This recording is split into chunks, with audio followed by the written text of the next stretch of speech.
Welcome to my new channel mind maps. Hello and welcome to mind maps. आज हम चर्चा करने जा रहे हैं ड्रेनेज और इसको हम रिवाइज करेंगे with the help of the mind maps. Objective ये है इस वीडियो का कि आपको आंसर राइटिंग की स्किल्स को सीखना है, कैसे आप अपने आंसर को अच्छा बना सकते हैं with the help of the keywords and all. At the same time chapter को जल्दी रिवाइज करने के लिए भी ये वीडियो आपको काफ़ी हेल्पफुल करेगी। इसके थ्रू आप सीखेंगे जो भी कॉन्सेप्ट ऑलरेडी आप यहाँ पे पढ़ चुके हैं वो कैसे आप आंसर राइटिंग में लिखेंगे। तो without wasting for the time let's start. तो स्टार्टिंग में ड्रेनेज में आपने पढ़ा है डेफिनेशन में यहाँ पे सबसे पहले रिवर सिस्टम आपने पढ़ा है कि एक पर्टिकुलर एरिया में जो रिवर होती है उसको रिवर सिस्टम बोलते हैं। और इस रिवर सिस्टम में स्मॉल स्ट्रीम्स होती हैं जो डिफरेंट डिफरेंट डायरेक्शन से आएंगी, जो कि मेन रिवर्स को ज्वाइन करेंगी। और उसके बाद ये जो स्मॉल स्ट्रीम्स मिलके लार्ज वाटर बॉडी में वाटर को ड्रेन कर देंगी। अब ये लेक हो सकता है, सी हो सकता है या फिर ओशियन हो सकता है। नेक्स्ट, ड्रेनेज बेसिन आपने पढ़ा है। ड्रेनेज बेसिन क्या होता है कि एक पर्टिकुलर जो सिंगल रिवर है वो इस एरिया को ड्रेन कर रही है। फॉर एग्जाम्पल अगर हम गंगा की बात करेंगे तो गंगा रिवर किन किन एरियाज में ड्रेन कर रही है तो उसको हम ड्रेनेज बेसिन बोल देंगे। Next, water divide. अब एक वाटर डिवाइड है, फॉर एग्जाम्पल इंदस रिवर और गंगा रिवर, इन दोनों के बीच में ऐसा कौन सा एरिया जिससे डिफ्रेंशिएट होता है कि वो इंदस रिवर बेसिन है और यहाँ पे गंगा रिवर बेसिन है, तो उसको हम कहते हैं वाटर डिवाइड। ये एक एलिवेटेड एरिया होता है, कोई भी माउंटेन हो सकता है या फिर कोई भी अपलैंड हो सकता है इस टाइप का, जो कि एक स्ट्रीम को रिवर 1 को रिवर 2 से सेपरेट कर देगा। Separate to drainage basin.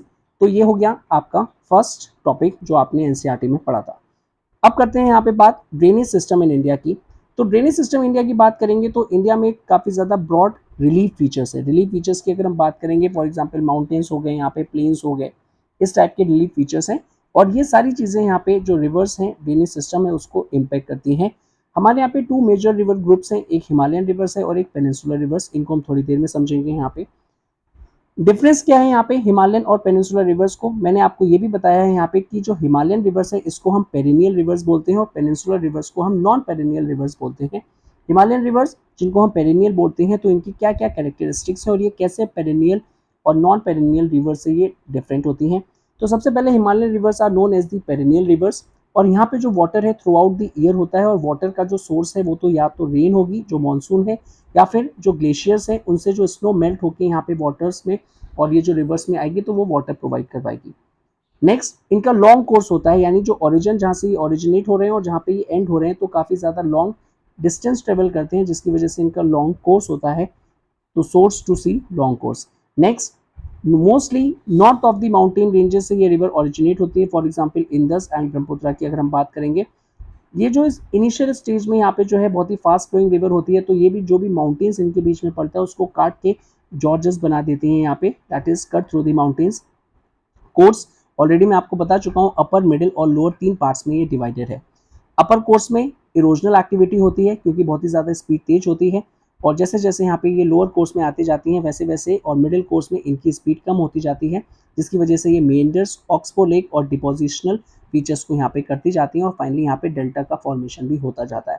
तो ये ऑलरेडी चीज़ें आप पढ़ चुके हो। ऑब्जेक्टिव ये है इस वीडियो का कि जल्दी से आप रिवाइज कैसे करते हो और वो कंटेंट आपको पता होना चाहिए जिसके थ्रू आप आंसर लिख सकते हो, बिकॉज आपको काफ़ी ज़्यादा प्रॉब्लम आती है आंसर लिखने में और यही चीज़ हमको यहाँ पे रेक्टिफाई करनी है। अब बात करते हैं पेनिनसुलर रिवर्स की, जिसको हम non perennial source of river भी बोलते हैं। पेरेनियल आपने देख लिया क्योंकि वो हिमालयन रिवर्स है। पेनिनसुलर की बात करेंगे तो ये नॉन पेरेनियल है, दैट मीन्स ये सीजनल है। यहाँ पे जो रेनफॉल है वो काफ़ी ज़्यादा इंपॉर्टेंट रोल प्ले करेगी। तो रिवर में जो वाटर की जो क्वालिटी है वो अच्छी या ज़्यादा तब होगी जब स्पेशली रेनफॉल का सीजन होगा, यानी मानसून का सीजन होगा। तो यहाँ पे शॉर्टर और शैलोअर कोर्स होते हैं compare to the Himalayan rivers. Next is east flowing rivers. अब मोस्टली अगर आप पेनिनसुलर रिवर्स की अगर आप बात करेंगे तो यहाँ पे अगर मैं आपको एक रफ डायग्राम बना के दिखाऊं तो आपको पता है कि जो वेस्टर्न घाट है वो स्लाइटली यहाँ पे एलिवेटेड है, जिसकी वजह से हो क्या जाता है कि मोस्टली रिवर जो वेस्ट में ओरिजिनेट होती हैं वो ईस्ट में एंड अप होती हैं यहाँ पे। तो इसीलिए पेनिनसुलर रिवर्स में आप ये भी कैरेक्टरिस्टिक्स को ऐड करेंगे कि मोस्टली यहाँ पे ईस्ट फ्लोइंग रिवर्स होती हैं जो वेस्टर्न घाट से स्टार्ट होकर बे ऑफ बंगाल की तरफ यहाँ पे जाती हैं। लेकिन साथ ही साथ आपको कुछ एग्जेम्पशंस भी पढ़ाए गए होंगे यहाँ पे कि दो ऐसी मेजर रिवर्स हैं। I am saying two major rivers, I am not saying कि ओनली टू रिवर्स, तो इस पे आपको फोकस करना है, जो है नर्मदा और तापी, जो कि स्टार्ट होती है सेंट्रल हाईलैंड से। मोस्टली यहाँ पे अगर हम बात करेंगे मध्य प्रदेश वाले एरिया से, और all the way to the west की तरफ जाती है, यानी ईस्ट टू वेस्ट। अब ऐसा क्यों होता है? क्योंकि ये फॉल्ट है एक क्रिएट हुआ है, जिसमें फॉल्ट में जो एलिवेशन है वो ईस्ट टू वेस्ट की तरफ है, जिसकी वजह से उसी फॉल्ट को यहाँ पे फॉलो करके ये जो रिवर्स है ईस्ट टू वेस्ट फ्लो करती है। तो देखा आपने कितनी ईजी तरीके से हमने यहाँ पे अपने इंपॉर्टेंट टॉपिक्स को कवर किया। अब चलते हैं यहाँ पे नेक्स्ट टॉपिक की तरफ, जो है हमारी हिमालयन रिवर्स। तो सबसे पहले यहाँ पे जो हिमालयन रिवर्स है उसमें हम यहाँ पे बात करते हैं that is Indus river system के बारे में। तो इसके बारे में जरा यहाँ पे देख लेते हैं। तो इंदस रिवर यहाँ पे जो है इसका ओरिजिन कहाँ से होता है, लेक मानसरोवर जो कि तिब्बत में है यहाँ पे। उसके बाद ये वेस्ट फ्लो करती है यहाँ पे लद्दाख में, इंडिया में ये एंटर करती है, और जहाँ पे ये एंटर करती है वहाँ पे माउंटेन्स को कट करके ये जॉर्ज बनाती है। साथ ही साथ इसकी जो कुछ ट्रिब्यूटरीज हैं यहाँ पे जो इसको ज्वाइन करती हैं कश्मीर में, जस्कर, नुब्रा, श्योक, हुंजा। अटॉक माउंटेन्स जो है यहाँ पे ये बलिस्तान और गिलगित के रूट को फॉलो करके यहाँ पे सर लगता है कि ये माउंटेन्स जो अटॉक है वहाँ से निकल रही है और पाकिस्तान में यहाँ पे एंटर करती है। इसकी मेजर 5 ट्रिब्यूटरीज जो यहाँ पे काफ़ी ज़्यादा इंपॉर्टेंट है वो है सतलज, बियास, रावी, चेनाब, झेलम। नेक्स्ट, ये सारी की सारी ट्रिब्यूटरीज इंदस को कहाँ ज्वाइन करती है, पाकिस्तान में ज्वाइन करती है। किस जगह करती है, आंसर इज मिठानकोट। और फाइनली ये जो रिवर है यहाँ पे अरेबियन सी में जाके एंड अप हो जाती है, जो कि कराची के ईस्ट में लोकेटेड है यहाँ पे। अगर हम इंदस प्लेन की बात करेंगे तो काफ़ी ज़्यादा जेंटल स्लोप है। अब जेंटल स्लोप का मतलब है ये जो रिवर है अपने साथ बहुत ज़्यादा सेडिमेंट लेके जाएगी और डिपोजिशन यहाँ पे करती हुई जाएगी। One of the longest river है इन दी वर्ल्ड। अगर हम टोटल लेंथ की बात करें तो 2900 किलोमीटर इसकी टोटल लेंथ है। इंदस बेसिन की बात करेंगे तो इंडिया में इसका जो इंदस बेसिन है तो 1/3 लोकेटेड है, यानी अगर टोटल 100 किलोमीटर्स की हम बात करेंगे तो उसमें से सिर्फ और सिर्फ 33 किलोमीटर जो है वो इंडिया में है। ये आपके रेफरेंस के लिए मैं बता रहा हूँ। अब क्वेश्चन आता है कि ये जो 1/3 बेसिन है वो इंडिया में किस किस जगह लोकेटेड है, तो Ladakh, Jammu and Kashmir, Himachal Pradesh and Punjab area में लोकेटेड है। और बाकी का जो 2/3 पोर्शन है वो पाकिस्तान में, इसीलिए इसको बोला जाता है कि ये लाइफलाइन है पाकिस्तान की। अब नेक्स्ट बात करते हैं, इंडिया और पाकिस्तान के बीच में यहाँ पे काफ़ी ज़्यादा प्रॉब्लम क्रिएट हो रही थी इस रिवर को लेके, और ये डिस्प्यूट काफ़ी ज़्यादा चल रहा था इंडिपेंडेंस के बाद। 1952 में यहाँ पे कुछ ऐसा होता है जिसकी वजह से यहाँ पे जो पाकिस्तान है वो इंटरनेशनल बॉडी वर्ल्ड बैंक के पास चला जाता है एक सॉल्यूशन के लिए, और फाइनली 1960 में जाके एक ट्रीटी साइन होती है इंदस वाटर ट्रीटी, जिसमें ये बोला जाता है कि इंडिया जो है सिर्फ और सिर्फ 20% इस टोटल वाटर का यूज़ कर पाएगा, बाकी सारा का सारा जो है वो पाकिस्तान यहाँ पे इसको यूज़ करेगा। नेक्स्ट, सिर्फ और सिर्फ हम इरिगेशन के लिए इन 20% वाटर को यूज़ कर सकते हैं Punjab, Haryana, southern and the western Rajasthan. तो ये आपने देखा किस तरीके से यहाँ पे हमने इंदस रिवर को बहुत ही ईजी तरीके से यहाँ पे हमने समझ लिया। अब बात करते हैं हमारे नेक्स्ट रिवर पे जो है यहाँ पे Ganga river system. Ganga river system को समझने के लिए स्टार्ट करते हैं यहाँ पे इसका जो हेड वाटर है। स्टार्टिंग में ये 2 पार्ट्स में यहाँ पे बाइफरगेट होती है। फर्स्ट जो यहाँ पे है इसका दैट इज भागीरथी। यहाँ पे जो है इसको गंगोत्री ग्लेशियर से यहाँ पे पानी मिलता है। अब ये जो देवप्रयाग है जो कि यहाँ पे हरिद्वार के थोड़ा सा ऊपर लोकेटेड है, ये जो भागीरथा है एक दूसरी यहाँ पे जो नदी है वो है अलकनंदा, उससे ज्वाइन होती है उत्तराखंड में जाके, और फाइनली ये प्लेन्स में एंटर करती है कहाँ पे, हरिद्वार में। तो क्वेश्चन आपसे पूछा जा सकता है कि ये जो गंगा रिवर है ये प्लेन में कब एंटर करती है, तो वो हरिद्वार में जाके करती है। अब क्वेश्चन आ रहा है कि कुछ इंपॉर्टेंट ट्रिब्यूटरीज हैं जो हिमालय से इसका ओरिजिनेटेड है। यमुना यमुनोत्री ग्लेशियर से है, घाघरा, गंडक, कोसी। तो ये इंपॉर्टेंट ट्रिब्यूटरीज हैं जो हिमालय से ओरिजिनेट करेगी। अब रिवर यमुना जो है इसके बारे में डिटेल में दे रखा है यहाँ पे, ये राइट बैंक ट्रिब्यूटरी है। अब कंफ्यूज नहीं होना है राइट बैंक में, द रीजन इज ये अगर गंगा है तो यहाँ पे इसकी ये आपकी यमुना आ जाएगी। तो यहाँ पे जो नॉर्थ है उसका ये वाला है, इसीलिए यहाँ पे जो राइट हैंड साइड है वो इधर वाले साइड पे यहाँ पे आ रहा है। चलिए, अब ये गंगा के पैरेलल चलती है और फाइनली यहाँ पे गंगा को ये इलाहाबाद में जाके मिलती है। और भी कुछ यहाँ पे ट्रिब्यूटरीज हैं जो नेपाल हिमालय से आती हैं, घाघरा, गंडक, कोसी, जिसकी वजह से यहाँ पे काफ़ी ज़्यादा नॉर्दर्न प्लेन्स में फ्लड देखने को मिलता है यहाँ पे। फॉर एग्जाम्पल अगर हम कोसी की बात करें तो सौरो ऑफ बिहार की बात, बिहार बोला जाता है इसको।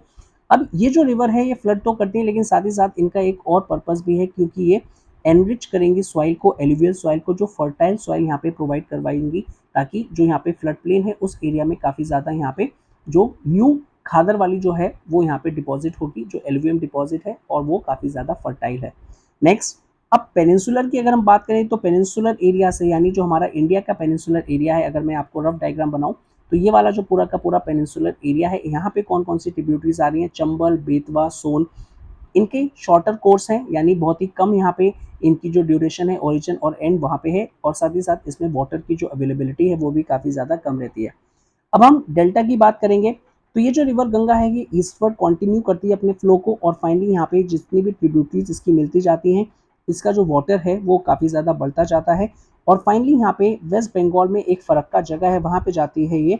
और उसके बाद यहाँ पे ये जो फ़रक्का है ये कंसिडर किया जाता है कि जो गंगा डेल्टा है उसका ये नॉर्दर्न मोस्ट पॉइंट है। उसके बाद जाके यहाँ पे वो 2 पार्ट्स में डिवाइड हो जाती है, जिसको हम भागीरथी हुगली बोलते हैं। यहाँ पे जो southward of the bay of Bengal यहाँ पे करती है। मेन स्ट्रीम इसकी जो है वो बांग्लादेश में जाती है यहाँ पे और ब्रह्मपुत्रा को ज्वाइन करके उसको यहाँ पे मेघना बोल दिया जाता है और फाइनली ये बे ऑफ बंगाल में जाके यहाँ पे एंड अप हो जाती है। इसकी टोटल लेंथ की बात करेंगे तो 2500। अभी सर आपने बताया इंडस का 2900, लेकिन इंडिया में जो लार्जेस्ट बेसिन है वो गंगा बेसिन है। द रीजन इज ये इंडिया की हम यहाँ पे आपको लेंथ बता रहे हैं और वो जो इंडस की थी वो टोटल लेंथ थी, उसका इंडिया में 1/3 ड्रेनेज बेसिन देखने को मिलता है, इसीलिए यहाँ पे जो लार्जेस्ट ड्रेनेज बेसिन जो है वो गंगा रिवर का है। अब एक अंबाला, इंडिया में जो इंडस रिवर है और गंगा रिवर के बीच में जो डिवाइड है, यानी जो वाटर डिवाइड है, जो मैंने आपको स्टार्टिंग में समझाया था, वो कहाँ पे है? वो अंबाला में यहाँ पे लोकेटेड है। So located between the Indus and Ganga river systems. Ambala plain, Ambala से लेकर अगर हम सुंदरबन की बात करेंगे तो वहाँ पे जो इसकी डिस्टेंस है वो है 1800 किलोमीटर्स और बहुत ही ज़्यादा ग्रेजुअल स्लोप है, यानी 1 मीटर पर 6 किलोमीटर। तो आप सोच सकते हो कि 1 मीटर 6 किलोमीटर अगर आप स्ट्रेट करते हो और सिर्फ यहाँ पे 1 मीटर का यहाँ पे स्लोप है, जिसकी वजह से जो रिवर्स है वो यहाँ पे अपने साथ बहुत ही ज़्यादा सेडिमेंट्स को लेके जाती है और फाइनली एक पॉइंट ऐसा आता है कि वो डिपॉजिट करना स्टार्ट कर देती है, जिसकी वजह से यहाँ पे वर्ल्ड लार्जेस्ट डेल्टा फॉर्मेशन हो जाता है यहाँ पे, जिसको हम बोलते हैं सुंदरबन डेल्टा। तो ये वर्ल्ड लार्जेस्ट डेल्टा यहाँ पे फॉर्मेशन हो जाता है और ये fastest growing delta, that means ये एक्सपेंड होता जा रहा है। अब ये जो सुंदरबन डेल्टा है इसका नाम कैसे पड़ा? तो इसका नाम पड़ा है सुंदरी ट्रीज के बेसिस पे। ये जो सुंदरी ट्रीज हैं ये मैंग्रोव ट्रीज हैं यहाँ पे, जिनके पास स्पेशल एबिलिटी है कि ये यहाँ पे सबमर्ज अगर वाटर में डूबे होंगे तब भी सर्वाइव कर पाएंगे और नॉर्मली यहाँ पे अगर वाटर के ऊपर होंगे तब भी ये सर्वाइव कर पाएंगे। अब गंगा रिवर काफ़ी ज़्यादा पॉल्यूट हो रही है, तो इसको यहाँ पे प्रोटेक्ट करने के लिए नमामि गंगे प्रोग्राम को इंट्रोड्यूस किया गया है और ये जो प्रोग्राम है ये एक इंटीग्रेटेड कंजर्वेशन मिशन है जो कि यूनियन गवर्नमेंट ने 2014 में लॉन्च किया था। दो ऑब्जेक्टिव हैं इसके कि जो पॉल्यूशन जहाँ से आ रहा है उसको कम किया जाए और जितना यहाँ पे ऑलरेडी यहाँ पे डैमेज हो चुका है रिवर को उसको रिजुविनेट यहाँ पे किया जाएगा। तो इस तरीके से हमने यहाँ पे इंडस के बारे में पढ़ लिया, गंगा के बारे में पढ़ लिया। अब चलते हैं यहाँ पे ब्रह्मपुत्रा रिवर के बारे में। तो ब्रह्मपुत्रा का जो ओरिजिन होता है वो यहाँ पे जो इंडस रिवर है उसके बहुत ही पास में होता है, that is east of Mansarovar, और इंडस का जो था वो वेस्ट ऑफ मानसरोवर है। तो ये भी आपको एमसीक्यू में पूछ के यहाँ पे फंसा सकते हैं, तो आपको ये पता होना चाहिए। अब यही रीज़न लिखिए कि अगर हम कंपेयर करेंगे यहाँ पे इंडस का, तो बहुत ही ज़्यादा सोर्स जो है वो दोनों का बहुत ही ज़्यादा क्लोज है, और इंडस का और इंडस की जो ट्रिब्यूटरीज है सतलज का यहाँ पे। अब हम इसके लॉन्गर कोर्स की बात करेंगे तो ये स्लाइटली लॉन्गर है देन द इंडस और ये ईस्टवर्ड फ्लो करती है हिमालयाज के यहाँ पे और फाइनली ये यू टर्न लेती है जाके नामचा भारमा पे और इंडिया में एंटर कर जाती है। जब ये इंडिया में एंटर करती है अरुणाचल प्रदेश में तो ये गॉर्ज बनाती है यहाँ पे। मैंने आपको बताया था कि माउंटेन को यहाँ पे ये काटते हुए आएगी और वो जॉर्ज बनेगा यहाँ पे, और जैसे ही आंध्र प्रदेश में आती है तो इसका नाम चेंज हो जाता है, यहाँ पे दिहांग बोल देते हैं इसको। अब यहाँ पे इसकी ट्रिब्यूटरीज हैं दिबांग, लोहित, और जब ये अपनी और ट्रिब्यूटरी से मिल जाती है तो असम में इसका नाम क्या हो जाता है? ब्रह्मपुत्रा हो जाता है यहाँ पे। अब तिब्बत की अगर बात करेंगे जहाँ से इसका ओरिजिनेटेड हुआ है तो वहाँ पे बहुत ही कम वाटर होता है यहाँ पे, जो इसका वॉल्यूम है बहुत ही ज़्यादा स्मॉल होता है और साथ ही साथ यहाँ पे जो सिल्ट होती है जो अपने साथ ये सेडिमेंट्स लेके आएंगी वो भी बहुत ही ज़्यादा कम है। अब इसका क्या यहाँ पे क्वेश्चन आ जाता है अगर ये एमसीक्यू में या फिर 2 मार्कर में आपसे पूछ लिया जाएगा। द रीज़न इज जिस एरिया से ये ओरिजिनेट हो रही है तो वहाँ पे बहुत ही कोल्ड है और वो ड्राई एरिया, जिसकी वजह से यहाँ पे वाटर जो है वो बहुत ही कम है। तो इंडिया में जैसी आती है वहाँ पे काफ़ी ज़्यादा रेनफॉल इसको मिलती है, जिसकी वजह से लार्ज वाटर वॉल्यूम हो जाता है और साथ ही साथ यहाँ पे जो सिल्ट है वो भी बहुत ज़्यादा बढ़ जाती है। तो ब्रेडेड चैनल्स देखने को मिलते हैं हमको पूरे के पूरे यहाँ पे असम में, और ये जो रिवर है वो रिवराइन आइलैंड बनाती है, डिपोजिशन करती हुई जाती है, और जो वर्ल्ड लार्जेस्ट रिवराइन आइलैंड है वो है मजुली आइलैंड। तो ये इंपॉर्टेंट इन्फॉर्मेशन है आपके एमसीक्यू के लिए। इस टाइप की इन्फॉर्मेशन डायरेक्टली आपके एमसीक्यू में पूछी जा सकती है। साथ ही साथ यहाँ पे ये काफ़ी ज़्यादा रेनी टाइम के जो सीज़न है उसमें काफ़ी डिवास्टेशन भी करती है, दैट मीन्स इसकी वजह से फ्लड आ जाता है असम में, बांग्लादेश वाले एरियाज़ में, और ये अपने साथ काफ़ी डिपोजिशन करती है सिल्ट का यहाँ पे, और जिसकी वजह से यहाँ पे ये जो रिवर बेड है, फॉर एग्जांपल ये एक रिवर बेड है, अगर टाइम के साथ इसमें डिपोजिशन होता जाएगा तो इसका यहाँ पे जो रिवर बेड है इसकी हाइट इंक्रीज होती जाएगी। तो यही पॉइंट बता रहे हैं कि ह्यूज डिपोजिशन की वजह से यहाँ पे जो रिवर बेड है उसका जो यहाँ पे हाइट है वो इंक्रीज होती जाती है यहाँ पे। साथ ही साथ यहाँ पे इतना ज़्यादा डिपोजिशन होता है कि अपने साथ ये डिपोजिशन लेके आ रही है और वो आगे नहीं बढ़ा पा रही है, तो अपना ये कोर्स चेंज कर लेती है, यानी ये शिफ्ट कर लेती है अपने चैनल को, जिसकी वजह से एकदम से दूसरे एरियाज़ में फ्लड आ जाता है यहाँ पे। फॉर एग्ज़ाम्पल ये काफ़ी ज़्यादा सेडिमेंट्स लेके आ रही है और सेडिमेंट इसने ब्लॉक कर दिया यहाँ पे इसके रूट को, तो ये रूट क्या करेगा, इसको डाइवर्ट हो जाएगा और जिस एरिया में डाइवर्ट हो रहा है वहाँ पे काफ़ी ज़्यादा फ्लड होने के चांसेस रहते हैं। इसको डिफरेंट डिफरेंट नेम से डिफरेंट डिफरेंट रीजन्स में जाना जाता है। फॉर एग्जाम्पल तसांगपो तिब्बत में और जमुना इंदी बांग्लादेश, तो ये भी आपसे फैक्चुअल इन्फॉर्मेशन पूछी जा सकती है यहाँ पे। अब चलते हैं यहाँ पे नेक्स्ट टॉपिक की तरफ, जो है हमारी पेनिनसुलर रिवर्स पे। अब पेनिनसुलर रिवर्स के बारे में ज़रा देख लेते हैं यहाँ पे। तो मेन जो यहाँ पे वाटर डिवाइड है पेनिनसुलर इंडिया का, वो कौन सा है, वेस्टर्न घाट्स यहाँ पे। अब ये जो वेस्टर्न घाट है ऑलरेडी यहाँ पे फिजिकल फीचर्स में आप पढ़ चुके हैं, यहाँ पे runs from north to south, जो कि यहाँ पे वेस्टर्न कोस्ट के पास में है। तो वेस्टर्न घाट और वेस्टर्न कोस्ट के बीच में आई होप आपको डिफरेंस क्लियर होगा। तो जो बिल्कुल ही अरेबियन सी से यहाँ पे लगा हुआ है तो वो वेस्टर्न कोस्ट है, और थोड़ा सा उसमें गैप देके जो है वो यहाँ पे वेस्टर्न घाट्स है। तो ईस्ट फ्लोइंग रिवर की बात करें तो जितनी भी मोस्टली यहाँ पे पेनिनसुलर रिवर्स है वो यहाँ पे ईस्टवर्ड फ्लो करती हैं। महानदी, गोदावरी, कृष्णा, कावेरी, जितनी भी इंपॉर्टेंट रिवर्स हैं वो ईस्ट यहाँ पे फ्लो करती हैं, वेस्ट से ओरिजिनेट होके, और अपना जितना भी यहाँ पे वाटर है वो बे ऑफ बंगाल में जाके यहाँ पे ड्रेन कर देती हैं। साथ ही साथ यहाँ पे जो स्लोप है बहुत ही ज़्यादा यहाँ पे कम है, जिसकी वजह से ये डेल्टा का फॉर्मेशन भी करती हैं इनके माउथ में यहाँ पे। तो डिफरेंट डिफरेंट डेल्टास का फॉर्मेशन हमको देखने को मिलता है। अब क्वेश्चन आता है कि सर यहाँ पे कोई वेस्ट फ्लोइंग रिवर्स नहीं देखने को मिलती है। छोटी छोटी स्ट्रीम्स हमको देखने को मिलती हैं west of the western Ghats. Example दे रखा है आपको नर्मदा एंड तापी। सर ये सिग्निफिकेंट रिवर्स हैं और ये एस्चुरीज को फॉर्म करती हैं यहाँ पे, जहाँ पे सॉल्ट वाटर यहाँ पे सी वाटर से, और सॉरी यहाँ पे फ्रेश वाटर सी वाटर और सॉल्ट वाटर से मिलेगा जाके। Next is drainage basin of the peninsular reverse की। अगर हम हिमालय से कंपेयर करेंगे तो ये काफ़ी स्मॉल होती हैं साइज में। अब नर्मदा बेसिन की बात करते हैं तो यहाँ पे इसका ओरिजिनेशन कहाँ पे होता है, मध्य प्रदेश में जो अमरकंटक हिल्स है वहाँ से ये ओरिजिनेट करती हैं। और मैंने आपको बताया था कि वो रिफ्ट वैलीज फॉलो करेंगी यहाँ पे। ये जो रिफ्ट वैलीज है दैट मीन्स एक नेचुरल रिफ्ट क्रिएट हो गया है, और इसी रिफ्ट यानी स्लोप की वजह से ये जो रिवर है वो ईस्ट टू वेस्ट फ्लो करती हैं, ना कि वेस्ट टू ईस्ट फ्लो करती हैं। तो इसीलिए इनको वेस्ट फ्लोइंग रिवर्स बोला जाता है यहाँ पे। तो ये फॉल्टिंग की वजह से यहाँ पे ऐसा होता है। खूब अच्छे अच्छे लोकेशंस यहाँ पे बनाती हैं। फॉर एग्जांपल मार्बल रॉक्स जो कि जबलपुर के पास है, वहाँ पे बहुत ही अच्छा सा ये जॉर्ज बनाती है और डीप जॉर्ज बनाती है। और धुआंधार फॉल जो है सर वो भी यहाँ पे देखने को मिलता है। अब इसकी जो ट्रिब्यूटरीज की बात करेंगे तो यहाँ पे इसका जो लेंथ है बहुत ही ज़्यादा छोटा है यहाँ पे। और ये जो मेन स्ट्रीम्स इसकी जो यहाँ पे जो छोटी छोटी ट्रिब्यूटरीज हैं, ये जब ज्वाइन करती हैं इस रिवर को तो यहाँ पे 90 डिग्री के एंगल पे यहाँ पे ज्वाइन करेंगी। तो ये भी एक इंपॉर्टेंट इंफॉर्मेशन दे रखी है। साथ ही साथ अगर हम इसके बेसिन की बात करेंगे कि ये किन किन एरिया को ड्रेन करती है, तो parts of the Madhya Pradesh and Gujarat वाले एरियाज में यहाँ पे इसका ड्रेनेज बेसिन है। इसके लिए भी यहाँ पे कंजर्वेशन के लिए एफर्ट्स किए गए। नमामि देवी नर्मदा स्कीम गवर्नमेंट ने बनाई है, जो कि यहाँ पे मध्य प्रदेश के यहाँ पे स्टेट गवर्नमेंट की पॉलिसी है। नेक्स्ट इज तापी बेसिन की अगर हम बात करेंगे तो यहाँ पे इसका ओरिजिन जो है सर वो सतपुरा रेंज, जो कि बैतूल डिस्ट्रिक्ट मध्य प्रदेश में यहाँ पे लोकेटेड है। ये भी रिफ्ट वैली के थ्रू यहाँ पे पैरेलली यहाँ पे फ्लो करती है। तो ऊपर यहाँ पे नर्मदा है अगर हम नॉर्थ टू साउथ देखेंगे, और नीचे यहाँ पे तापी रिवर है। इसकी जो लेंथ है काफी ज्यादा शॉर्टर है, and due to the narrow coastal plains between the western Ghats and the Arabian sea, तो उतनी तो लेंथ होगी, उससे ज्यादा तो नहीं हो पाएगी यहाँ पे। और और अगर यहाँ पे वेस्ट फ्लोइंग रिवर्स के एग्जाम्पल अगर आपसे दे दिया जाएगा तो यहाँ पे साबरमती, माही, भरतपुजा और दी पेरियार रिवर, ये कुछ और छोटी छोटी रिवर्स हैं जो यहाँ पे ईस्ट से ओरिजिनेट होकर यहाँ पे वेस्ट में जाएंगी। अब क्वेश्चन आता है कि जो नर्मदा का यहाँ पे जो बेसिन था वो उसमें पार्ट्स ऑफ मध्य प्रदेश और गुजरात यहाँ पे इंक्लूडेड थे। अब बेसिन एरिया की अगर हम तापी की बात करेंगे तो यहाँ पे पार्ट्स ऑफ मध्य प्रदेश, गुजरात और महाराष्ट्र लोकेटेड हैं। तो ये दोनों में डिफरेंस आपको पता होना चाहिए यहाँ पे, ये फैक्चुअल इन्फॉर्मेशन आपसे पूछी जा सकती है। अब चलते हैं यहाँ पे गोदावरी रिवर बेसिन की तरफ। यहाँ पे तो गोदावरी रिवर बेसिन में यहाँ पे जो है इसको हम लार्जेस्ट पेनिनसुलर रिवर बोलते हैं यहाँ पे। और ये जो लार्जेस्ट पेनिनसुलर रिवर है इसका ओरिजिनेशन कहाँ से होता है, ये वेस्टर्न घाट से होता है, जो कि नासिक डिस्ट्रिक्ट ऑफ महाराष्ट्र में लोकेटेड है। अब इसकी ओवरऑल लेंथ की बात करेंगे तो ये 1500 किलोमीटर है, जो पेनिनसुलर रिवर्स के हिसाब से काफी ज्यादा सिग्निफिकेंट है बच्चे यहाँ पे। अब ड्रेनेज बेसिन की बात करेंगे तो सर ओरिजिनेट होती है वेस्टर्न घाट से, फाइनली यहाँ पे ड्रेन होती है बे ऑफ बंगाल में, और लार्जेस्ट ड्रेनेज बेसिन है इसका पेनिनसुलर रिवर में, और यही रीजन इसको दक्षिण गंगा भी यहाँ पे बोला जाता है। अब ये कौन कौन से एरिया को कवर करती है, तो महाराष्ट्र का 50%, मध्य प्रदेश, उड़ीसा और आंध्र प्रदेश का ये ड्रेनेज बेसिन यहाँ पे कवर करती है।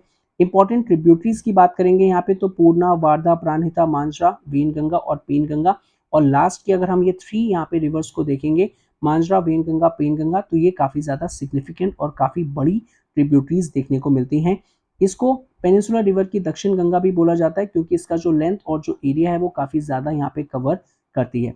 अब चलते हैं यहाँ पे महानदी बेसिन की तरफ। यहाँ पे इसका जो ओरिजिन होता है वो छत्तीसगढ़ से होता है। यहाँ पे इसकी जो लेंथ है वो 860 किलोमीटर है। ये भी बे ऑफ बंगाल में ड्रेन करती है। यहाँ पे कौन कौन से एरिया को ये कवर करती है? महाराष्ट्र, छत्तीसगढ़, झारखंड, उड़ीसा, इन सारे एरियाज को ये कवर करती है यहाँ पे। नेक्स्ट चलते हैं यहाँ पे कृष्णा बेसिन की तरफ। यहाँ पे क्योंकि महानदी, गोदावरी, कृष्णा, कावेरी, ये कुछ इंपॉर्टेंट पेनिनसुलर रिवर्स आपके एनसीईआरटी में दे रखी हैं। तो यहाँ पे स्प्रिंग नियर महाबलेश्वर जो है इसका ओरिजिनेशन होता है। यहाँ पे लेंथ इसकी जो है 1400 किलोमीटर है। ड्रेनेज बेसिन की बात करेंगे तो फाइनली जो एंड है वो यहाँ पे बे ऑफ बंगाल है और ये महाराष्ट्र, कर्नाटका, आंध्र प्रदेश में जाके यहाँ पे इसका ड्रेनेज बेसिन है, यानी ये पार्ट्स को कवर करती है। ट्रिब्यूटरीज तुंगभद्रा, कोयना, घाट प्रवाह, मूसी, भीमा, ये कुछ इंपॉर्टेंट इसकी ट्रिब्यूटरीज हैं। अब चलते हैं यहाँ पे नेक्स्ट रिवर पे, दैट इज कावेरी बेसिन पे। तो यहाँ पे ये जो वेस्टर्न घाट्स पे ब्रह्मागिरी जो रेंज है वहां से ओरिजिनेट होती है। इसकी लेंथ कितनी है? 760 किलोमीटर है यहाँ पे। अब क्वेश्चन आता है कि ड्रेनेज बेसिन में कौन कौन सी चीजें आ जाती हैं। तो फर्स्ट ऑफ ऑल यहाँ पे जो इसका ड्रेन होगा वो बे ऑफ बंगाल में ही होगा और साउथ ऑफ द कुडेलोर इन तमिलनाडु। तो ये कुछ फैक्चुअल इन्फॉर्मेशन है जो आपको याद रखनी है। नेक्स्ट कर्नाटका, केरला और तमिलनाडु के एरियाज को ये पार्ट्स को कवर करती हैं। ट्रिब्यूटरीज की बात करेंगे तो अमरावती, भवानी, हिमावती, काबिनी, ये कुछ इंपॉर्टेंट ट्रिब्यूटरीज हैं। अब नोटेबल वाटरफॉल्स देखने को मिलते हैं। शिवा सुंदरम फॉल जो कि सेकेंड बिगेस्ट है इंडिया का यहाँ पे, वो इसी रिवर पे लोकेटेड है। हाइड्रो इलेक्ट्रिसिटी पावर जो है यहाँ पे टू मैसूरू, बेंगलुरु, कोलार, गोल्डफील्ड, इस रिवर से जो हाइड्रो इलेक्ट्रिसिटी बनती है तो वो इन एरियाज को प्रोवाइड की जाती है। बिगेस्ट वाटरफॉल जो है वो यहाँ पे कुचिकल वाटरफॉल है, ये आपको थोड़ा सा याद होना चाहिए। ये इन्फॉर्मेशन की सेकंड यहाँ पे जो लार्जेस्ट है सर वो कौन सा है? वो शिवा सुंदरम फॉल है यहाँ पे।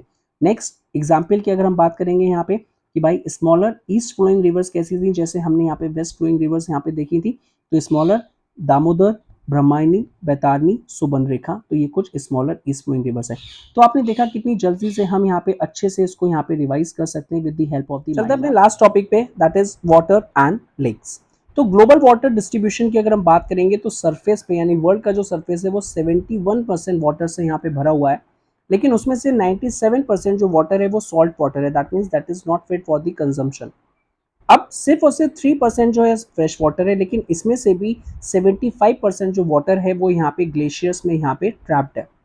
तो हमारे पास बहुत ही कम अवेलेबिलिटी बचती है वाटर की। तो कहाँ से है? लेक से। तो अब लेक्स के बारे में देखते हैं। सबसे फेमस जो लेक यहाँ पे दे रखी है यहाँ पे Kashmir valley and the Dal lake, और काफ़ी ज़्यादा एक्टिविटीज़ होती हैं, house boat, shikaras, boating, swimming, water games, ये सारी चीज़ें यहाँ पे होती है, रिक्रिएशनल एक्टिविटी, और ये टूरिज्म को काफ़ी ज़्यादा अट्रैक्ट करती हैं। लेक्स इन इंडिया की बात करेंगे तो इंडिया में डिफरेंट डिफरेंट साइज और कैरेक्टरिस्टिक्स की लेक्स देखने को मिलती हैं। कुछ परमानेंट लेक होती हैं, कुछ सीजनल होती हैं। यहाँ पे परमानेंट जो होती हैं वो ग्लेशियर लेक होती हैं जिनको through out the year water मिलता रहता है, लेकिन कुछ सीजनल लेक भी होती हैं जो सिर्फ और सिर्फ बारिश में ही एमर्ज होंगी। For example lake in the semi arid areas, जो हम गुजरात और राजस्थान वाले एरिया की बात कर रहे हैं। अब बात करते हैं कि लेक्स का फॉर्मेशन कैसे होता है यहाँ पे। तो ग्लेशियर्स की वजह से जो ग्लेशियर्स यहाँ पे हैं वो अपने साथ कुछ इरोजन करते हुए चलते हैं, एक डिप्रेशन क्रिएट कर देते हैं और ग्लेशियर्स मेल्ट होकर वहाँ पे पानी भर जाता है, तो वो ग्लेशियर लेक हो जाएगी। कुछ और फैक्टर्स भी हैं, विंड की वजह से, रिवर की वजह से, ह्यूमन एक्टिविटीज की यानी जो डैम्स हैं उनकी वजह से भी यहाँ पे लेक्स का फॉर्मेशन होता है। अब जो रिवर है उनके बारे में आप ऑलरेडी पढ़ चुके हो कि वो मेंडर्स करती हैं, ऑक्सबो लेक्स को फॉर्म करती हैं, क्योंकि अपर कोर्स पे इनका इरोजन होता है, लेकिन जैसे जैसे ये नीचे आती जाती है वैसे वैसे सेडिमेंट्स ज़्यादा होने की वजह से ये ऐसे मेंडर होती जाती है। अब इस एरिया में और इस एरिया में अगर सेडिमेंट ज़्यादा हो जाएगा तो यहाँ पे वो ब्लॉक हो जाएगा, और ये जो पोर्शन है ये आपका एक आ जाएगा, कौन सा लेक? ऑक्सबो लेक बन जाती है। तो इस टाइप की बात कर रहे हैं। कोस्टल एरियाज में ये स्पिट्स बन जाती हैं, फॉर एग्जांपल एक्सटेंशन बन जाती है कुछ इस तरीके के पोर्शन का, यहाँ पे लगून्स बना लेती हैं। लगून्स क्या होता है यहाँ पे कि एक जो यहाँ पे ये जो यहाँ पे बॉडी है और इसको एक एक्सटेंशन जो है वो वाटर बॉडी को इनक्लोज कर ले, और ये जो बीच में पानी बना तो ये लगून्स बन जाता है। Chilka lake, Pulicat lake, Kolleru lake, ये कुछ एग्जाम्पल्स दे रखे हैं। इनलैंड ड्रेनेज जिसका जो सोर्स है वो भी यहाँ पे दैट इज लैंड है, और जो एंड पॉइंट है वो भी लैंड है, यानी वो किसी भी सी से या फिर लेक से जाके यहाँ पे नहीं होती है। तो ये इनलैंड ड्रेनेज होती है जो जमीन से स्टार्ट होकर जमीन पे यहाँ पे एंड अप हो जाती है। इसको हम सीजनल लेक्स में बोलेंगे, दैट इज साबर लेक इन राजस्थान। तो ये सॉल्ट वाटर लेक है जो कि हम सॉल्ट को यहाँ पे प्रोड्यूस करने के लिए इसको यहाँ पे यूज करते हैं। नेक्स्ट कुछ फ्रेश वाटर लेक है यहाँ पे जहाँ पे सॉल्ट का कंटेंट कम होता है, वो हिमालयन रिवर्स होती है, बिकॉज ग्लेशियर्स यहाँ पे जो है वो वाटर प्रोवाइड करवाता रहता है, फ्रेश वाटर प्रोवाइड करवाता रहता है, जिससे इसकी सैलिनिटी जो है वो कम होती है। Comparatively to the salt water lake. तो फॉर्मेशन क्या होता है कि ग्लेशियर्स जो हैं यहाँ पे अपने साथ साथ यहाँ पे कुछ एरिया को इरोड कर देते हैं। फॉर एग्जाम्पल ये एक बड़ा सा ग्लेशियर्स है और यहाँ पे ये ज़मीन है, तो एक गड्ढा आ जाएगा और जब ग्लेशियर्स मेल्ट होकर इसमें भर जाएगा तो ग्लेशियर लेक यहाँ पे आ जाती है। टेक्टोनिक एक्टिविटी की वजह से भी यहाँ पे काफ़ी एग्जाम्पल्स होती है। अब ये डिफरेंट डिफरेंट प्लेट्स होती हैं यहाँ पे। अब इन प्लेट्स में या तो ये पास में आएंगी तो यहाँ पे कन्वर्जेंस होगा और दूर जाएंगे तो ये डाइवर्जेंस होगा। तो इन टेक्टोनिक एक्टिविटी की वजह से भी यहाँ पे फॉर्मेशन हो जाता है लेक्स का। एग्जाम्पल दे रखा है बुलाल lake in Jammu and Kashmir, जो कि largest fresh water lake in India है यहाँ पे। अदर लेक्स दाल लेक, भीमताल, नैनीताल, लोकटक लेक, बारापानी, तो ये भी कुछ इंपॉर्टेंट फ्रेश वाटर लेक्स हैं। डैम की वजह से, डैम के फॉर्मेशन की वजह से, हाइड्रो इलेक्ट्रिसिटी की उसकी वजह से भी यहाँ पे हम रिवर्स को यहाँ पे बनाते हैं, वो आर्टिफिशियल है, मैन मेड कहलाई जाती हैं। फॉर एग्जाम्पल गुरु गोबिंद सागर, जो कि यहाँ पे भाखड़ा नांगल प्रोजेक्ट यहाँ पे है, तो इस टाइप का एग्जाम्पल्स मेंशन है। नेक्स्ट यहाँ पे बात करते हैं कि value of lakes to the human beings. Human beings के लिए लेक क्यों इंपॉर्टेंट है? वो रिक्रिएशनल एक्टिविटीज़ प्रोवाइड करवाती हैं, क्लाइमेट को सराउंड करती हैं, वो यहाँ पे लैंड ब्रीज और सी ब्रीज, वाटर के फ्लो को रेगुलेट करती हैं, यहाँ पे फ्लड को यहाँ पे आने से रोकती हैं यहाँ पे during the heavy rains, aquatic ecosystem को मेंटेन करेंगी, यहाँ पे टूरिज्म को यहाँ पे हाइड्रो इलेक्ट्रिसिटी को जनरेट करेंगी, साथ ही साथ यहाँ पे जो मेंटेन है यहाँ पे वो फ्लो करेंगे ड्राई सीजन में जब पानी की अवेलेबिलिटी काफ़ी कम होती है, और नेचुरल ब्यूटी यहाँ पे इन्हेंस करते हैं। हम लोग यहाँ पे नैनीताल जाते हैं या फिर इस टाइप के एरियाज पे जाते हैं तो वो it is due to the river. Role of the river in economy में क्या इंपॉर्टेंट रोल है यहाँ पे? तो नेचुरल रिसोर्सेज यहाँ पे ये कंसिडर किए जाते हैं यहाँ पे, जो कि ह्यूमन एक्टिविटीज़ के लिए काफ़ी इंपॉर्टेंट है। अगर आप एंशियंट टाइम से ही देखोगे इंडस वैली सिविलाइजेशन, तो वहाँ पे भी जो सेटलमेंट्स हुए थे रिवर इंडस और उसकी ट्रिब्यूटरीज के आसपास हुए थे, तो रिवर जो है वो काफ़ी इंपॉर्टेंट रोल प्ले करती है और काफ़ी सेटलर्स को उसने एंशियंट टाइम से यानी हिस्टोरिकल टाइम से यहाँ पे अट्रैक्ट किया हुआ है। इसको हम irrigation, navigation, hydro power generation के लिए यूज़ करते हैं, और साथ ही साथ एग्रीकल्चर जो है उसको भी हम यहाँ पे यूज़ करते हैं, और ये मेजर लाइवलीहुड यहाँ पे बन जाती है यहाँ पे। बिकॉज अगर हम पूरे प्लेन एरिया की बात करेंगे तो यहाँ पे it is due to the river, जिसकी वजह से एलुवियल डिपॉजिट होती है और वो एग्रीकल्चर का काफ़ी ज़्यादा प्रोडक्टिव एरिया है। अब रिवर्स की पॉल्यूशन की बात करेंगे तो यहाँ पे जैसे जैसे डिमांड यहाँ पे बढ़ती जा रही है, वाटर यहाँ पे जो है उसकी यूसेज बढ़ती जा रही है डोमेस्टिक, म्यूनसिपल, इंडस्ट्रियल, एग्रीकल्चर की वजह से, और यहाँ पे जो पॉल्यूशन है वो भी ज़्यादा बढ़ता जा रहा है, तो जिसकी वजह से वाटर जो है वो यहाँ पे अगर क्वालिटी कम है वाटर, एक तो ऑलरेडी मैं आपको बता चुका हूँ वाटर रिसोर्सेज में, और उसकी वजह से अगर आप ज़्यादा उसको यूटिलाइजेशन करोगे तो यहाँ पे उसकी वाटर क्वालिटी जो है और जो वॉल्यूम है यानी जो वाटर अवेलेबिलिटी है वो और कम हो जाएगी। द रीज़न यहाँ पे ये भी है कि जो इंडस्ट्रीज़ है वो काफ़ी ज़्यादा अनट्रीटेड वेस्ट जो है वो डायरेक्टली डंप कर देती है रिवर्स में, और जो फर्टिलाइजर्स यूज़ किए जाते हैं एग्रीकल्चर फील्ड में, बारिश होती है तो बारिश होके वो वॉश ऑफ हो जाते हैं और फाइनली कहीं ना कहीं वो जाके रिवर वाटर बॉडीज़ में यहाँ पे चले जाते हैं, जिसकी वजह से रिवर पॉल्यूट हो जाती है। अब सर रिवर पॉल्यूट तो बहुत ही पुराने टाइम से भी होती होगी, ऐसा नया क्या है? द रीज़न ये बच्चे यहाँ पे पुराने टाइम में जो पॉल्यूशन होता था वो यहाँ पे एक कंसिडरेबल अमाउंट का होता था। जो रिवर जो है, हर एक रिवर की अपनी कैपेसिटी होती है कि वो अपने आप को यहाँ पे क्या करेगी, सेल्फ क्लीन करेगी यहाँ पे। लेकिन अगर आप मैन मेड हार्मफुल केमिकल्स को ज़्यादा यूज़ करते हो और जो इस टाइप की चीज़ें हैं यहाँ पे जो बायोडिग्रेडेबल नहीं है, तो वो रिवर जो है वो अपने आप को क्लीन नहीं कर पाएगी और काफ़ी जल्दी यहाँ पे पॉल्यूट हो जाएगी। अब इसके लिए कुछ किया गया है क्या? हाँ बच्चे, NRCP प्रोग्राम आया है जो आपका 2 मार्कर का यहाँ पे क्वेश्चन बन जाता है यहाँ पे। दैट इज ओरिजिन उसका क्या है, गंगा एक्शन प्लान, उसके अंडर में आया है 1985 में बच्चे। इसको एक्सपेंड करके यहाँ पे 1995 में और रिवर्स को भी इंक्लूड किया गया था। ऑब्जेक्टिव ये था कि रिवर की जो यहाँ पे जो वाटर क्वालिटी है उसको यहाँ पे इम्प्रूव किया जाए, और साथ ही साथ यहाँ पे जो पॉल्यूशन है बच्चे, जो मेन पॉइंट है पॉल्यूशन का, उसको यहाँ पे रेक्टिफाई किया जाए, वहाँ पे उसको हटाया जाए। सो आपने देखा with this we able to complete our chapter the earliest possible way, और यही रीज़न है कि आप जल्दी से हम रिवीजन कर पाएंगे with the help of the mind maps. अब ये काफ़ी बेटर होगा कि ये माइंड मैप्स आप कहीं पे बना लेंगे सो दैट आपको बहुत जल्दी ही रिवीजन हो जाएगा। द रीज़न इज़ आपके पास बहुत ज़्यादा कंटेंट अवेलेबल है, वेबसाइट पे यहाँ पे कंटेंट अवेलेबल है, आपने एनसीईआरटी में पढ़ रखा है, आपके पास नोट्स हैं, लेकिन इसको क्विकली रिवाइज करने का जो तरीका है वो है यहाँ पे mind map. The mind map means कि अगर आपने यहाँ पे गंगा रिवर के बारे में आपको लिखना है तो आपको पता है कि यही सारे पॉइंट्स और सब पॉइंट्स हैं, और अगर आपको ये पॉइंट्स और सब पॉइंट्स याद हैं तो आपका एक अच्छा आंसर राइटिंग बन सकता है। तो अल्टीमेट सोशल साइंस में इंपॉर्टेंट क्या है, वो है आंसर राइटिंग। अगर आपने आंसर को अच्छे से कन्वे किया है अपने एग्जामिनर के लिए तो आपको अच्छे मार्क्स मिलेंगे। देखिए, किसी को यहाँ पे ये नहीं पता कि आपने कितना ज़्यादा पढ़ा है, कहाँ से पढ़ा है, आपने रेफरेंस बुक पढ़ी है, आपने यूट्यूब वीडियोस देखे हैं, आपने एनसीईआरटी पढ़ी है। सिंपली एक ही चीज़ है जो यहाँ पे आपके यहाँ पे कन्वे करेगी मैसेज टू द एग्जामिनर, वो है आपकी आंसर राइटिंग। अगर आपकी आंसर राइटिंग अच्छी है तो वो आपको अच्छे मार्क्स दिलवाएगी, और नहीं है अगर मीन्स आपने जो पॉइंट्स फर्स्ट लिखना चाहिए वो लास्ट लिखा है, या फिर जो इंपॉर्टेंट पॉइंट्स है वो यहाँ पे आपने लिखा ही नहीं है, उसकी वजह से आपके काफ़ी ज़्यादा मार्क्स डिडक्ट होते हैं। तो अल्टीमेटली इस सीरीज़ का ऑब्जेक्टिव ये है कि कम से कम टाइम में रिविजन और साथ ही साथ आपको वो पॉइंट्स प्रोवाइड करवाया जाए जिससे आपको आंसर लिखने में काफ़ी ज़्यादा हेल्प होगी। Thank you very much and stay tune for the next video.